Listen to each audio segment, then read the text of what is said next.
Welcome to the Fleet Geeks podcast. We're here to help develop fleet and transport professionals. Do you want to progress and develop your skills and knowledge? We promise to bring lively conversation and debate around interesting issues and keep you bang up to date with changes in our awesome industry. The Fleet Geeks are a community of professionals, and if you enjoy the podcast, why not join the discussion for free in the Fleet Geek community over on Facebook? I was going to do it as an intro to this. I was going to do a sound effect. Oh, okay, go for it. Go on then. Attestation. Mike's come screeching in, handbrake on, like. Yes. Guess what we're talking about? Have a guess. Go for it. Yeah, what is it? What was that impression? Well, for those of you who couldn't get it, we're talking about brake tests today. Absolutely, brake test, joyful. Not part of the Transport Manager CPC exam, is it, Mike? No, it isn't. No, it's something that's... there's references made to the Guide to Maintaining Roadworthiness, so candidates should be, make themselves familiar with that. But it's an interesting thing that, as a transport manager, I've not come across, basically, I've not come across too many transport managers who really understand brake testing. No. So that's what we're here for today. Yeah, absolutely. And in reality, I can't blame them because it is. If it's not your bag, it's pretty complex. If it says pass at the bottom of it, most transport managers will be happy with it without even looking at it, wouldn't they? It's a bit like a physics exam, isn't it? Like looking at it, like what is this? Kilograms of force and what's this and weight and. We know we've got to have one, but we don't really understand what goes into it. And as Jamie said, as long as you get a pass, surely that's all that matters. So let's go through the basics then. So brake testing. Okay, so there's lots of different types of brake tests. Yeah. Who wants to go with that? Should we go with types of brake tests first? Yeah, we can do that. Roller brake test is your preferred option. It's the preferred option. A loaded roller brake test. And obviously Tapley meter test or a deceleration meter. I said Tapley meter to someone the other day and they went, I don't know what that is, until I said deceleration test. And what's the deceleration test too? What does that do? What does that do then? It measures the deceleration of the vehicle. Right, okay, but it's fairly well, it's not a very exact no, it's not that exact. It's like a pendulum kind of thing. Well, they're electronic now. Yeah, the ones I used in the past were analog, but they are electronic. They're electronic now. I've seen them since. I've never used an electronic one. It used to be like a pendulum. I'm guessing that's how you would describe it, wouldn't it? And as you brake, obviously the brakes, the rod swings, and that measures your. I think back in my day, we just used to use the chips on the front seat, and if you braked hard and the chips fell into the footwell, that brakes is good. But we've moved on a bit since then, haven't we? Yeah. And can a brake test also be just a driving brake test? So just literally a stopping test? Can that be recorded as a brake test on an inspection? Is that the Guide to Maintaining Roadworthiness does mention the Tapley test is accepted? I believe it does. Yeah. Okay. And what about just like a normal road test? Emergency stop. Literally chips on the front seat. Yeah. Yeah. Will that be? That wouldn't be accepted. That is not acceptable. No. Okay. The other thing is here we go. I'm going for it now. Electronic brake performance monitoring systems. Yeah, that one. Yeah. Where it collects data from the CAN system on the vehicle, I assume, and that's great for trailers because the trailer can be anywhere, can't it? And a lot of trailers get a PMI in someone's yard, don't they? When you go to a big distribution centre, you'll see a van there doing a PMI on a trailer. Yeah, because they can take the readings from the they can take the brake monitor. I think you get warnings from that system. Okay. I did implement that at my old company, but wasn't there long enough to see the results because it takes 3 months before it all sorts itself out, sort of thing. So I don't know. How that's getting on, to be honest. I've never used that system other than implemented it. Okay, so the gold standard is a roller brake test, and there's lots of options out there for roller brake testers as well now, isn't there? Because you get fixed roller brake tests, and you actually get these mobile ones now. Certainly, I've had experience with Total Care, and you're looking at setting yourself back 20-ish grand for a set of mobile brake tests, so it's fairly expensive, but you're probably spending £60-ish.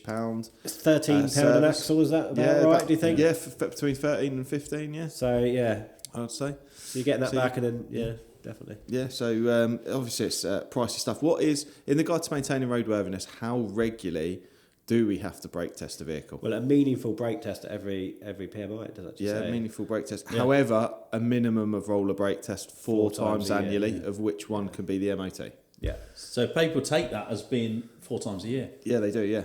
And some people don't brake test at PMI as well, don't they? Yeah. And I've got a feeling in my water that the new version, when we see it of Guide to Maintaining Roadworthiness, will probably do away with that for a year. Right, then every PMI. Yeah, because it's too. People just see it and say, "Oh, it's 4 times a year." Well, no, it actually doesn't say that. It actually says, it's good practice is to do it at every meaningful PMI. brake test at every PMI. So in an ideal world, we'll have a meaningful brake test, and not all brake tests are then made equal, are they? Because it needs to be laden, for example, doesn't it? Which obviously is a major inconvenience for some operators, isn't it? Depending on what sort of vehicle you have, it can be really tricky, can't it? Obviously, there is some caveats if you've got perishable goods or I can't remember what the full list is. But so a good example is I know that removals falls into is part of the.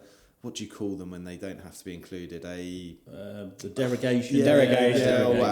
So you have an allowance. So removals vehicles, because they're particularly awkward to load, you can't just put IBCs on them or bin lorries, that kind of stuff. There's a few where the bodies are probably a bit more challenging to load, where you get some allowances. But largely speaking, there's a lot of the fixed brake testers now. You've got some fantastic ways of loading them with like chains. You have these like loading mechanisms with chains and stuff, don't you?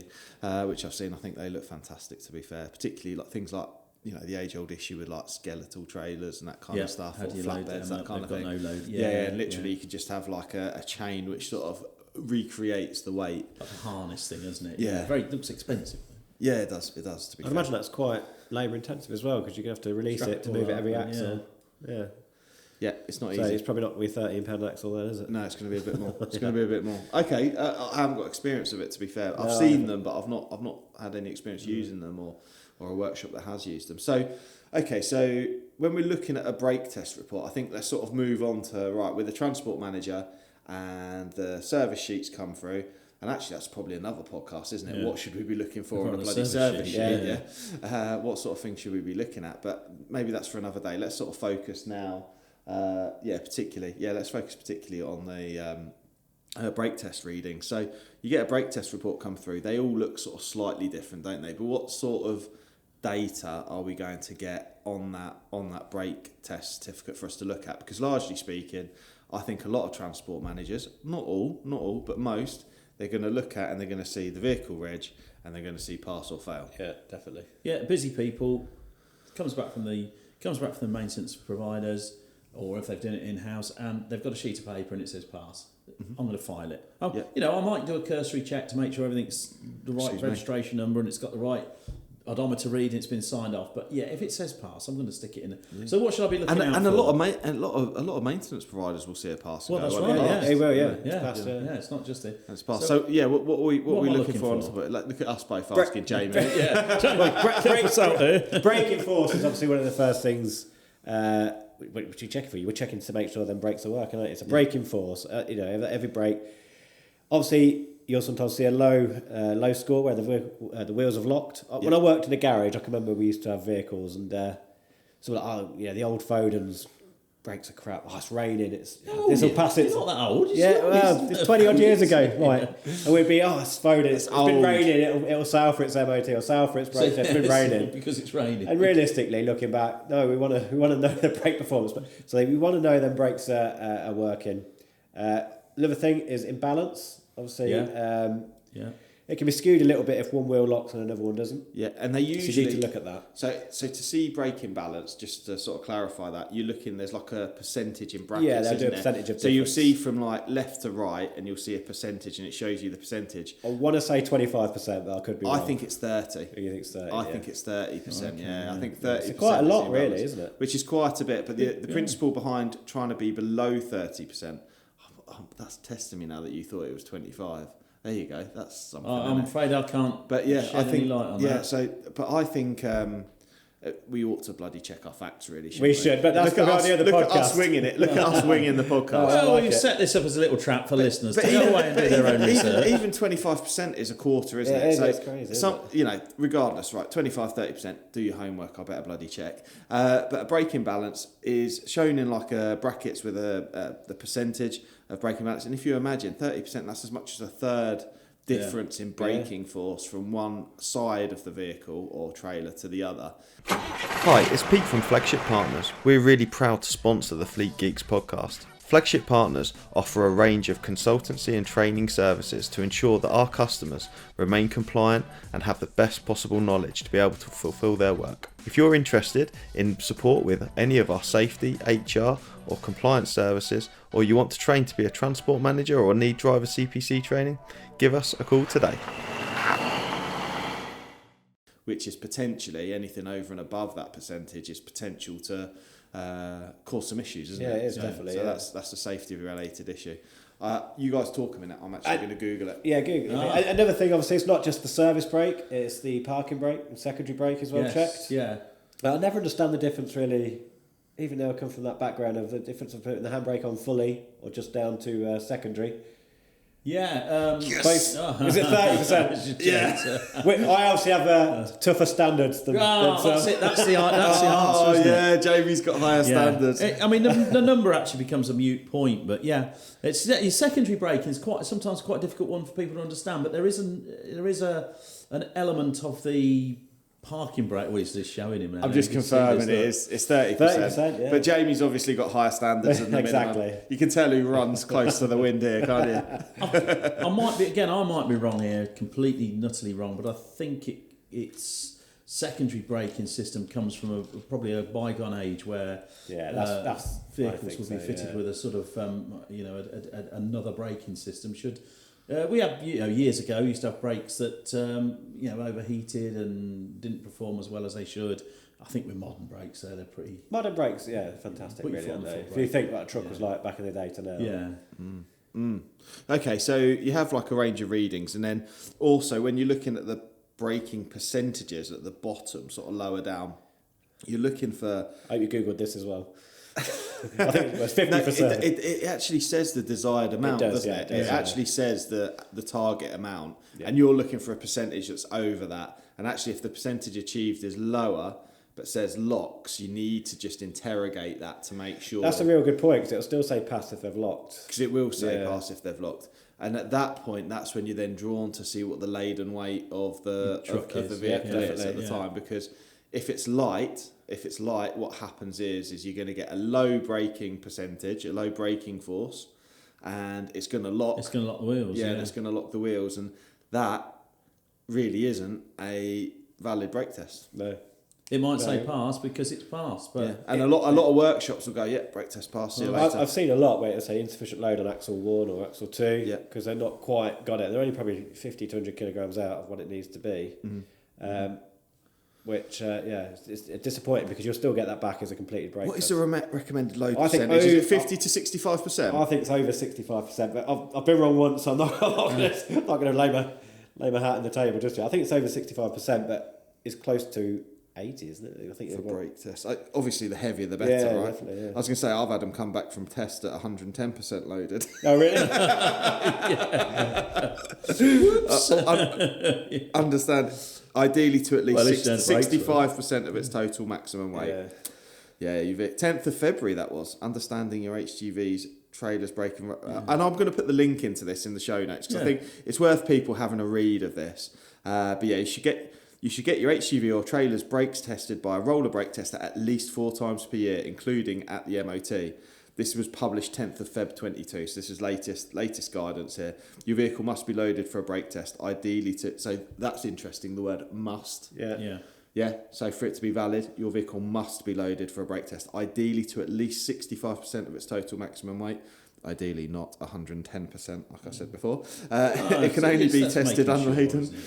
It can only be tested unladen if it cannot be loaded due to design limitations or the type of load it normally carries. Check what vehicles can be tested unladen. There's a link there. There's a hyperlink there for you to check. So that's good for you to go and have a look at. So, and then actually this, to be fair, this tells you everything you need. Registration, make, model, design weights, gross vehicle weight.